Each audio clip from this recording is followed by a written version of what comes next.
You see all the van life photos, you watch all the van tours, but do you wonder what this nomadic lifestyle is all about? Are you curious about life on the road? Social media calls it #vanlife. We call it home. I'll ask 10 questions to get you the stories that you want to hear from the people who live, work, and travel and adventure in this nomadic lifestyle. Welcome to Life on the Road.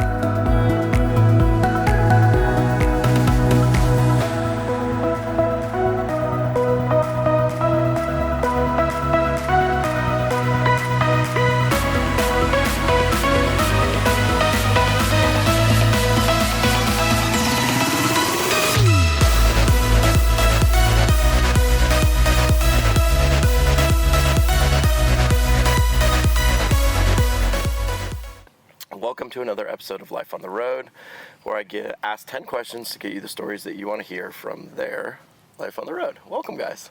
Thanks for having us. Yeah, this is amazing. We are at day 2 of Colorado Tiny Fest in just outside of Denver. We are very gravelly voiced this morning. Yeah.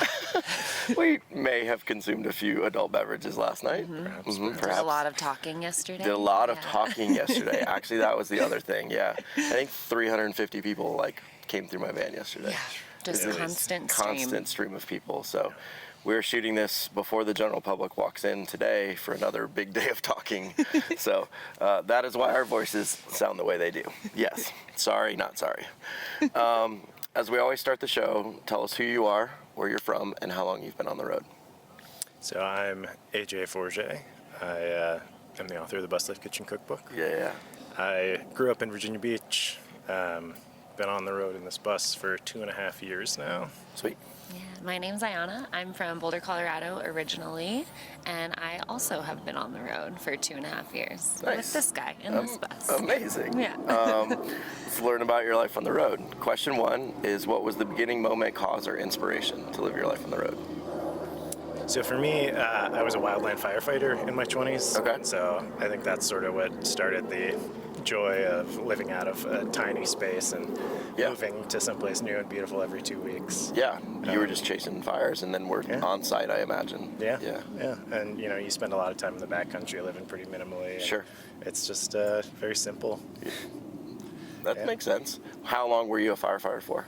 That was 6 years. Okay, nice. Yeah. And yourself? Yeah, so for me, the first time I really heard about someone living in a van, I was at a women's retreat, and this woman had lived in a van with her 2 kids traveling the country for 6 months. That's amazing. And she told me about it, and I had this full body oh no, that sounds terrible. Mm-hmm. And then I thought about all of my clothes and all of the showers and all of the things that I would miss. Yeah. But it's been pretty consistent in my life. When there's that much resistance to something, it's oh, I need to do that. I should try that. I need to do that. Yeah. And so that's kind of what really started it. And then I saw more and more, and then met this guy, and here we are. Nice. Well, we'll definitely get into that. Yeah, I had the same reaction the first time somebody introduced me to the idea of living in a van. Yeah. And I was like, hell no. That was my gut reaction. Yeah. And then somebody was like, oh, you can design one. And I was like, oh, that's interesting. Totally. Now I'm on board. Yeah, and, so, and it can totally be as comfy as you want it to. Yeah, of course. Be, but the creative in me was that's a project I want to take on. Nice. So, and the ironic thing is I'd never had stepped foot in a Sprinter prior to my design. That's right. And then I had never even thought about what it was like to live on the road. So it was just design the van, and then it was oh shit, now I got to go live in this thing. So let's go figure that out. So was it pretty seamless for you? Kind of, sort of. Yeah. Yeah. I mean, everybody struggles, and Sure. we talk about it a lot on the show. So, Sure. kind of speaking of that, question number 2: what has been your experience with other nomadic travelers while living your life on the road? I mean, it's honestly all been awesome. Yeah. We hit the road when it was still high COVID times, pre-vaccine. So for a long time, it was just the two of us doing our thing. It Yeah. really wasn't until last summer that we got to start like going to meetups, Meeting and other really people, yeah. becoming a part of the community. Sure. And it's just been pure awesomeness. Yeah. Everybody's great. Yeah. Yeah, it really changed the game for us, I think, because it can get so isolating when it's just the two of you. For sure. And as much as we love each other, after 7 months alone in the desert, we were like really ready. We need friends. Yeah, we we were need to talk ready to other for people. connection and, Yeah. and ready for that. And yeah, it has been purely amazing. Have you used van meetups to kind of start to bridge those gaps and fill friendships, or has it just been traveling on the road and meeting people organically? A little bit of both, Okay. but honestly, mostly meetups. Yeah.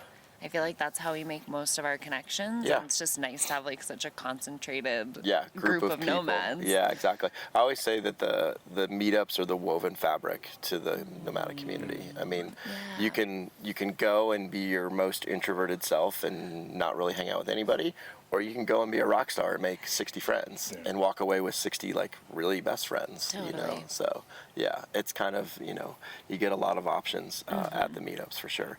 But it's a great way then to like continue to meet new people and then see old friends, at the same time. So Totally. which is really great. So like we just met, a few days ago at this wonderful event, and I'm sure we'll see each other now down the road, which is amazing.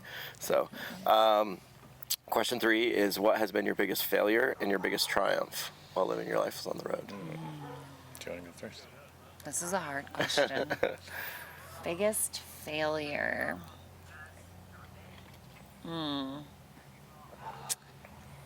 Well, I think one of the biggest failures for me is feeling like I'm not living, despite living perhaps the most sustainably we've ever lived. Yeah. We are doing more shopping at Walmart. We are throwing away more recycling. Right. We are not composting. Yeah.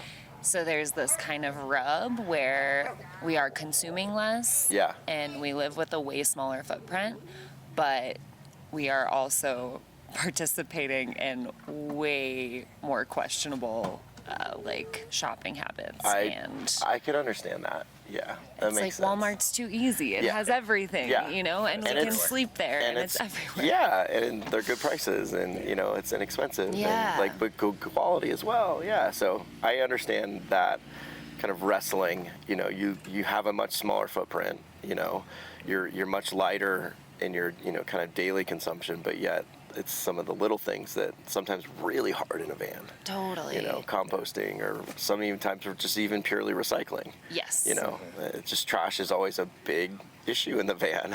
Yeah, For sure. definitely. Yeah, it's always an afterthought, and then it's always like, well, I want to be a good stewards of the land, but it's really hard to have 3 different trash cans going in a Totally. van. And can I carry around the recycling for long enough for me to find someplace Yeah. to put it? Yeah, exactly. To take it responsibly, and Yeah. it becomes a challenge for sure. Yeah. That's a very interesting failure. I think it's a very appropriate in our lifestyle. Yeah. That makes perfect sense. Yeah. Your biggest triumph? Ooh, biggest triumph, I think, has been diving into like small business ownership and Okay. like really taking more agency in my life and my time. Okay. Yeah, I never thought that I would do that. Very ever. nice. Yeah. Very nice. And it's pretty cool. Obviously, this is kind of a small triumph. I'm gonna Yeah, guess. that's a huge triumph. Yeah. Yeah. I mean, we can use this question to talk about the book. I think it's the perfect chance. So. Yeah. Yeah, I mean, this is definitely my greatest triumph of this tiny life. It's, ever since I was a little kid, I've wanted to have my name on a book. Yeah. And It doesn't matter. Welcome to van life. yeah, finally made that happen. And the support from the nomadic community has been just incredible. That's We've awesome. sold over 1,200 copies. That's insane. And it's been out less than a year. Yeah. It's been great. Congratulations. It's Thanks. incredible. I am walking away with a copy today. Everyone will have links to how to get this in the show notes, so you will be able to get, whatever this is and enjoy it for sure. It's an amazing book. So, and then you are selling jewelry as well? Yeah, so I make silver and resin jewelry Okay. with plants that we find along the way. That's so amazing. Yeah, super yeah. fun. And then learning to silversmith in the bus has also been Yeah. really fun. Yeah. Taking time to craft. And Yeah. be creative. And Yeah. Exactly. Yeah, I love for it. sure. So yes, we will have links to where you can get all of these things in the show notes for sure. Question 4 is, did you start your life on the road as a couple, and what is it like living on the road as a couple? We did, yeah. We got into this really recklessly fast. Okay. We were both thinking about solo van life when we met. And Okay, that's a good step. A good step in the right good sign. direction. It was a good good litmus sign. test. actually, Yeah. on our first date, Ayana asked me if I wanted to live in a van. At the time, I really didn't know if she was asking if I wanted to live in a van with her. Bold question, Yeah. like a first date question, but I like it. Let's Amazing. get down to brass tacks. Exactly. Maybe she just thought I looked kind of like a dirtbag. Couldn't really tell. Do you live in a van? You're kind of shady. Yeah. But 3 months later, we bought the bus Nice. and started building it together. Heck yeah. So yeah, it's been every step of the way. Basically, our whole relationship has been spent around this van or this Yeah. bus. We talk about it all the time with this question specifically on this show. It's either two camps. It's your, you meet on the road and you each have a rig, or you start this idea together and you think about it and you build it together. Like those have been talked about as the most potential to have success on the road, together. Like moving into a van when you've both been on the road, not designed with each other in mind, could be an issue. Totally. For sure. For sure. Totally. And I'm in the have your other rig camp, but I mean, but like you guys doing it together makes perfect sense. Yeah. Like you guys can think about each other's uses and all of the things. So. Totally. And it was a lot of back and forth, particularly about the design. I imagine. How do you live and what do you need and how do I live and what do I need? I mean, it's a great litmus test for a relationship, especially early on. Totally. Which is amazing. So, I feel like we should champion your 2.5 years on the road that you didn't kill each other in the making of and decided to go. Yeah. Which is amazing. Despite my staunch anti-table rhetoric in the beginning. I Well, was like, we don't need a table. We'll get to the details when we get to the rig question, because I want to know all about it for sure, especially that process, definitely that process. Question 5 is, what is the best place or craziest place y'all have had sex during your life on the road? Babe, I think you have a good answer for this one. You've been thinking on this one. Well, I want to hear your answer too. I was just going to say Vernal, Utah, and leave it at that. Okay. Yeah, okay. An unlikely place. That's okay. I think the craziest in terms of like potential for poor outcomes Yes. would have been That's always a good spot or a good response. would have been like a fairly well lit and populated beach. Yeah. Oh, yeah. Yeah, that time. That was like pretty crazy. Yeah. Love that. Sorry. Come here. Stop. I love that. Yeah, populated beaches are good spots. For sure. Well lit too. I don't Yeah. know. Questionable decision. It's always a good thing. Question number 6 is, how do you guys make money by living your life on the road? We obviously started to touch on it. Yeah, so most of it for me is selling the cookbook. Okay. And for Ayana is selling her jewelry. Yeah. Yeah, we've done a little bit of everything. Like Okay. when we started, I was going to ask, what did you guys do when you started? fully remote at the time, and then that transitioned into a circus nanny gig for a year. Okay. So we chased around a traveling circus, and I watched the kids for a year, That's pretty cool. which was awesome. Yeah, that's really cool. And that really was the time that you got the book done. So you had 8 hours of uninterrupted kind That of makes sense. solace. That works out well. And How quickly into when you guys finished the bus did you start that traveling nanny gig? with the circus, I think it was 6 months Okay. into living on the road. A little bit more than that. It's 7 close to a months? year, right? Close. Because we left with them in, was it August? Okay. And it would have been a year in So October. you'd had some experience, at least little together bit. on the road and Yeah. like traveling around. So, Yeah. okay, that makes sense. But that's a really cool thing. Like, it's an amazing kind of gig. Yeah. Like, if you get a traveling, nanny job, that makes perfect Yeah, sense. it was You never live in a bus. something that I thought was going to come our way. But Yeah. It was awesome when it did. It was perfect. Nice. Yeah. Very, very cool. Yeah. So mainly, obviously, the books and then this now. Yeah. So you guys walked away from the remote jobs and just kind of, this is then the passion. And Yeah, this We've is kind of it. been walking back into remote jobs. okay. I get Yeah, it. I think we're trying to find kind of the balance of like part-time stable income. Yep. so that this is supplementary, Yep. because you can't go to meetups like all the time. Yeah, you know? it's hard for sure. So yeah, I think that'll be probably the next phase in the next 6 months, kind of figuring that out. Gotcha. That makes perfect sense. And to your point, like having that nice balance of, again, super creative, Yes. but then another additional stream of revenue coming in to like, you know, just keep you out there doing what you love. Like, I think it's amazing. And I think it's hard to rely on creativity to pay the bills too. Yeah. Like, that's such a hard thing. It just takes a while. Yeah. And you just need to keep yourself out there Yeah. and be sustainable on the Yeah. road. And so that becomes the tricky part. you know? Totally. How do you keep yourself out there enough to be then creatively successful? Yeah. So. And like feed the part of you that can be creative. Right? Yeah, for Like, sure. the That grind. doesn't moment happens all the time. Totally. So you just have to be patient and willing to like Totally. wait for it. So That's exactly Yeah. right. question number 7, we'll talk about the rig now. What is your rig? Who built it? And why did you choose it to live a life on the road? Well, it's a 2001 Chevy Express 3500 van front. It's Okay. a mid-bus chassis. What's the engine? Is it the It's a 6.5 turbo diesel. turbo diesel? Okay. Yeah. A bulletproof engine. Cool. Sorta. Maybe now. Maybe not. It's awesome. Had some problems. Okay. For sure. But we did most of the conversion ourselves. Okay. We had a lot of help from Mike at Satsang Van Works in Lafayette, Colorado. Okay. He was sort of like, when we did our electrical, we had him come and make sure we did it right. Gotcha. And It's always a good piece of advice. Like, yeah. Ask somebody that knows electrical when you're doing electrical. for sure. Yeah, that was like months of learning how electricity works. Yeah, That's yeah. Probably the hardest part. but Yeah, for we did sure. it right. It's awesome. Heck yeah. Did you guys buy it in Colorado? We did. Here? Okay. And then, yeah, outfitted it here, obviously. How long was the build out? It was like 18 months Okay. for us, from like purchase to finish. Okay. We were working full time and learning all the things, and so Yeah. it was a very slow process. Yeah, for sure. Yeah. That makes sense. And again, that's not a bad way to do it. Like, take your time, like, you know, live in it. Maybe do a like day trip or two, like get a feel for like the space itself. And yeah, I mean, we tell people all the time on the show to, you know, rent one and or even go get a, you know, if you have the opportunity to be in a completely open one that's, you know, not built out. Yeah. You know, the gentleman over here with the bus, Totally. buy a completely empty bus and he's just living in it, Yeah. learning what he wants to put in the space, which Absolutely. I think is super smart. So Perfect. I'm curious about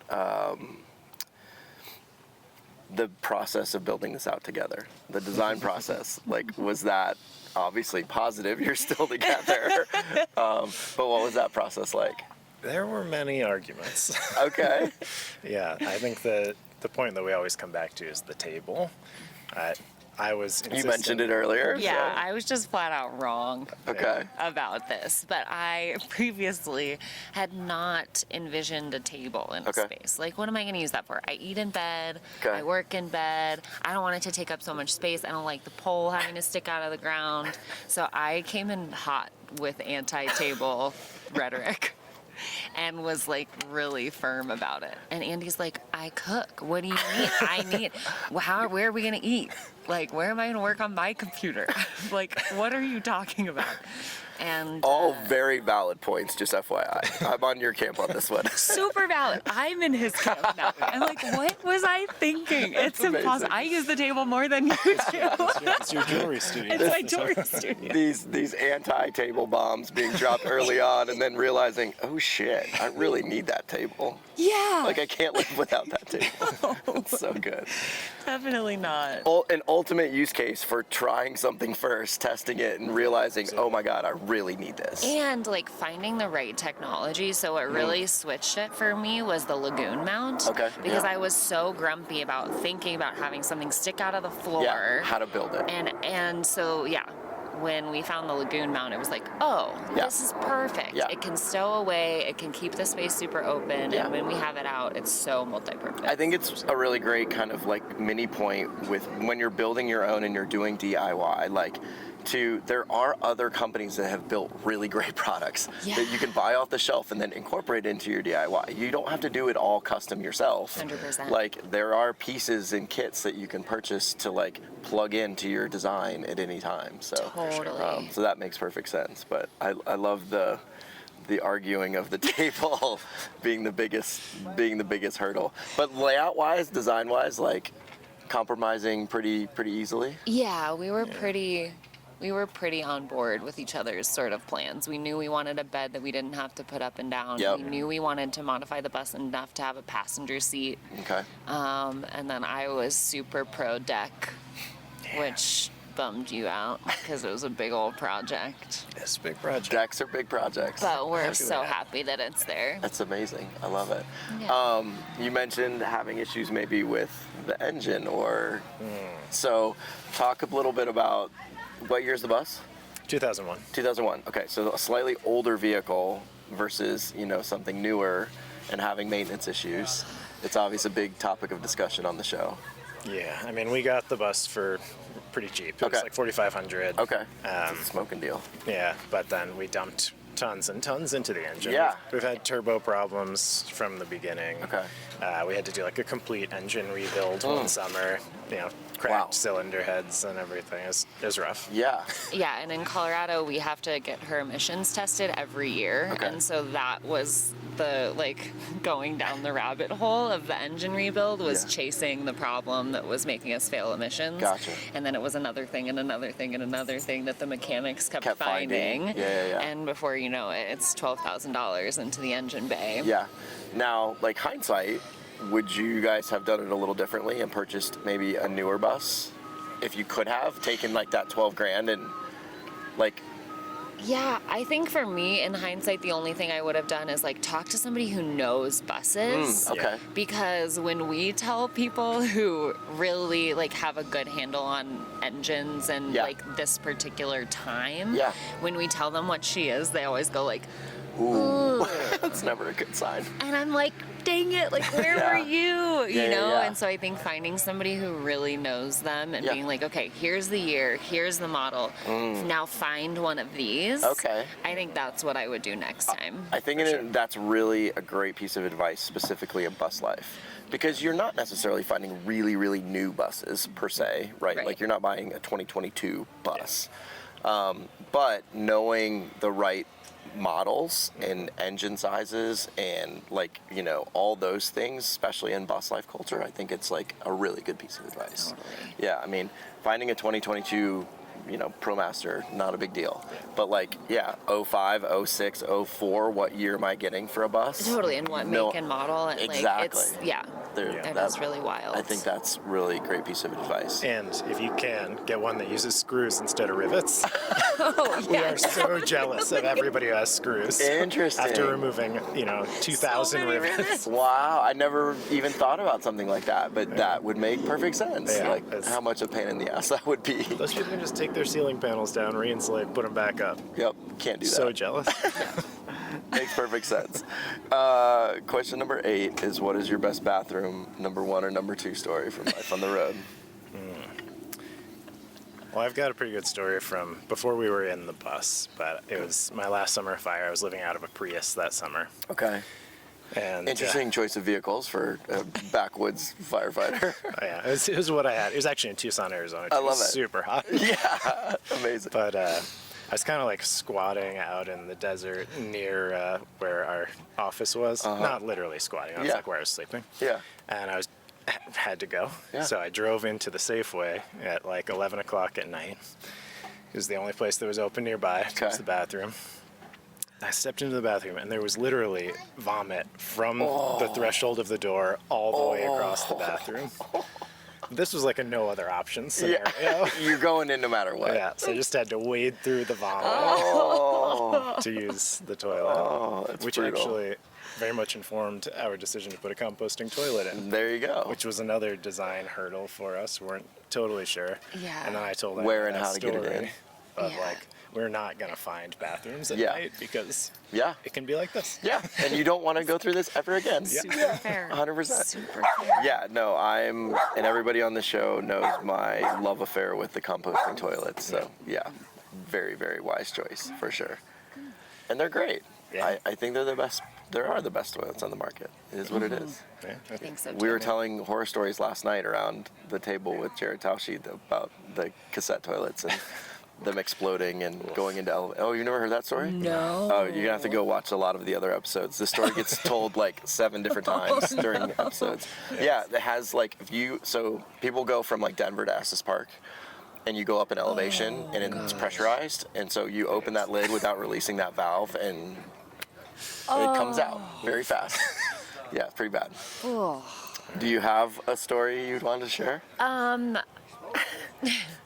Not. I mean, obviously, we've kicked a pee jug over or spilled some pee on the floor. Is that I don't think we've ever kicked it over. spilled it trying to walking out of the van? Overflow for sure. Definitely. We have a cap. We put the I was cap getting on a all cap, the time. which I understand not all of them come with I a cap. never use that cap ever. It's incredible. I mean, I probably should use that cap because I spilled it on my floor before. So, like, you get it so full and you're like, shit, and you're like, now I have to walk it out of my van. How am I gonna do this? And it never fails. I spill it all the time on the floor. Fair enough. But yeah.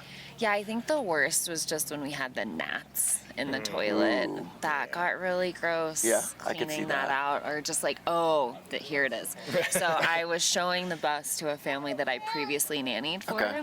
and they're, very well off. Yeah. And so they were so excited to see it, and she asked me, the little girl, she's like, so where do you go to the bathroom? Of course, it's the most common So question. It's why I asked this pull question. out the toilet. Yeah. And we had been staying at my mom's house. We had been inside mostly, not really using the rig. Yeah.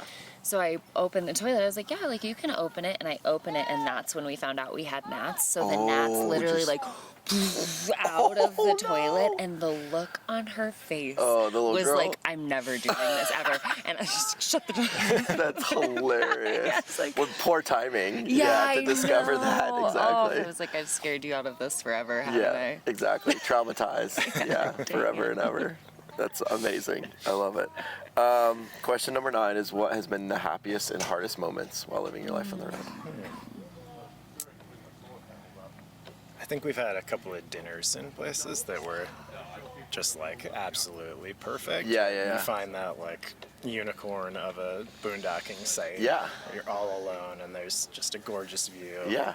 Make a really nice dinner, set up the table real fancy. Yeah. Those are the perfect, happiest. moments. Well, for somebody obviously who's loving to cook and Yeah. and wrote a cookbook, and I mean, I can imagine that to be like ideal. Yeah, we served a 4-course meal for some of our BusLife friends. It was their yes. anniversary, and that whole day was pretty magical. Amazing. Like setting up the table, seeing your like new friends outside eating delicious food in a beautiful place. Yeah.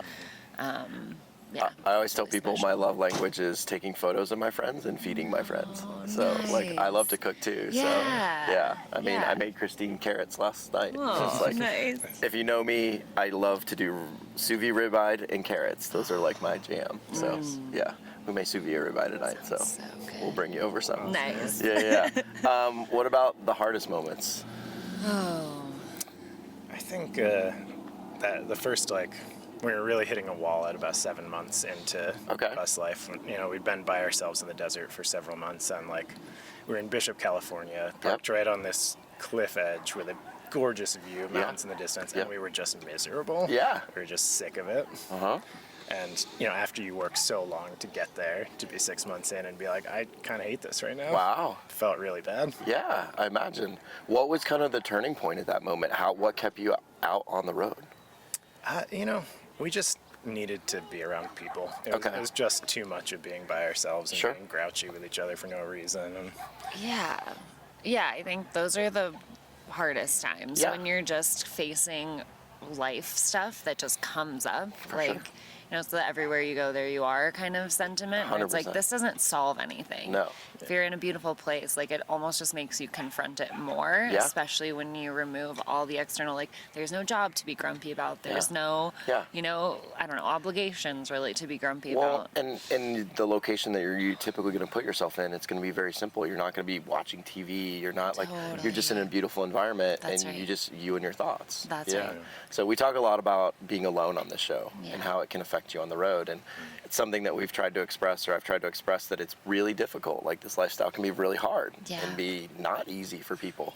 And so I think it's a really good example of you guys realizing, oh God, something needs to change. Totally. And also like the guilt that goes along with feeling grumpy about it. Yeah. Like it just adds an extra layer. Yeah. But I think we've learned now, like, we do burn out sometimes. 100%. And all that is required really is like find a friend either to camp with, or like find a friend who has a house. Yeah. Be like, hey, can we crash with you for 3 days? We just need a couple days. Totally. Of just like to recharge. Yeah, it makes perfect sense. And I think it's a really good piece of advice in a sense that, like, you know, you do go through these massive waves in this lifestyle, you know, 100%. where you're going to be, you know, like this weekend, we're going to be uber social and, you know, talking to everybody. And then after this, you're going to be like, I need 4 days by myself. Like, I need to chill and decompress. And, that's exactly right. yeah, it's definitely kind of crazy. But I think that's an interesting that, like, that was a turning point, it sounds like, for you guys, like getting to that point. And then was it then like instantly finding some friends and finding other nomads that, like, we were like, okay, no, we really want to keep doing this? We were kind of headed back to Boulder at that time. Okay. So we were kind of headed back to seeing family, which was also a wild re-entry because we had been in the desert for 7 months. Yeah. And then coming back to like a city was crazy. My friend Blakely has dubbed the term carpet walkers, and that's what now the nomads, like, everybody on the show has been calling them carpet walkers. Blakely gets full credit for carpet walkers. Yeah, That's awesome. normies now have become carpet walkers. Carpet walkers. Yeah, so. Oh, it's incredible. But yeah, so we headed back to Boulder, spent some time with family, and then that's when we landed the gig with the circus. Okay, cool. So then that shifted That, everything like, in got the you other back on the direction. road, It got us back on the automatically. road, yeah, in a very different way where there was kind of built-in community. Yeah. It was also when we had our big breakdown, which I think was like suddenly it felt threatened. Yeah. And so mechanically, it like opened your eyes. Totally. Yeah. Okay. Hugely. Yeah, and then again, that kind of concept too has been spoken about a lot on the show. With mechanical issues with an older vehicle is going to come. Like, this is something you just have to be prepared for. Yep. And if you're not going to last very long. Like, it is what it Totally. is. So it's something I think are all really good pieces of advice. Last question, in your own words, define hashtag van life, and then provide a piece of advice for somebody wanting to live a life on the road. I love everyone's first initial responses to hearing this question. So good. You want to go first? You want me to go you should first? go first. Hashtag van life. I would say it is the commitment to living a life that is unconventional, passionate, and uniquely yours. Yeah, I think it's a great definition, for sure. Yeah.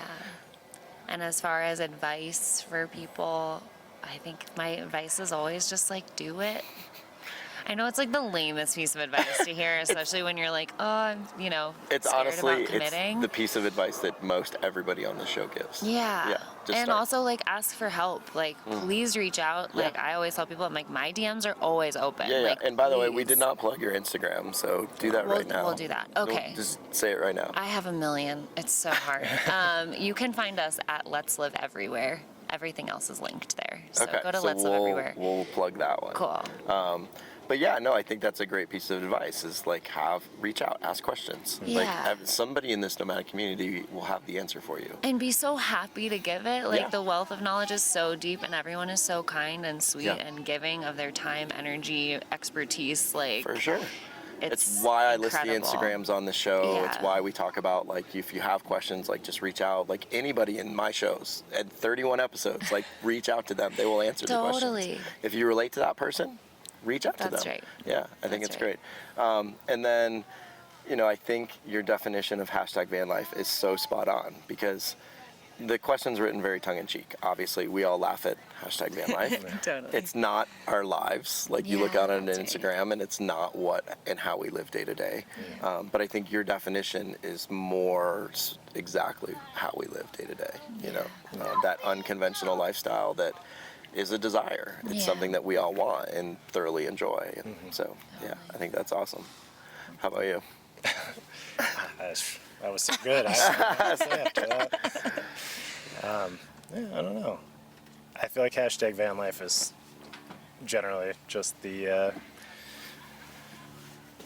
beautiful facade. Yeah, it's exactly right. Yeah. Yeah, I mean, it's a shiny object that we all participate in. And Sure. as a photographer, I take a lot of those shiny objects. I get it. Yeah. Like, but at the same time, it's a glorified version of how we live. For sure. You know, and for somebody new, and that's what I'm hoping, like, these conversations help someone out. Like, you know, most people that are coming into our rigs today are new and are curious. Definitely. And so it's helping them understand or have a better understanding of what our day-to-day is like, and the hard things that we go through and the fun things then we get to do, you know, making a beautiful meal for friends in a beautiful environment. Like, those are epic. It's why we do this, Yeah, That's right? But we go through those moments of being super alone and depressed and going through really hard times with mechanical failures and things like that. So it is this wave of up and down, and most people just don't know those stories. So, you know, very, very happy and fortunate that you guys was able to have this conversation with me. Yeah, This thank is you so much. This has been amazing. Yeah. That's been amazing. We were going to have all the links for the books in the show notes, where you can get the jewelry, where you can see all their stuff. It's amazing. And thank you so much for watching. Please subscribe to the channel, and we will see you on the next episode. Bye. It's very cheesy. I've started it on the first episode. Now it's kind of like a running joke. I have to keep it. Yeah, I have to keep it. We just did the first ever kind of group episode where we filmed. you were saying. Yeah, we filmed 8 people on it. It was That's amazing. so cool. I can't wait to watch them. Yeah, that one will be super fun. I'm gonna get up in like 2 minutes to turn the race on. Okay, can we wait 2 minutes? Yeah, we can wait 2 minutes for sure. Yeah.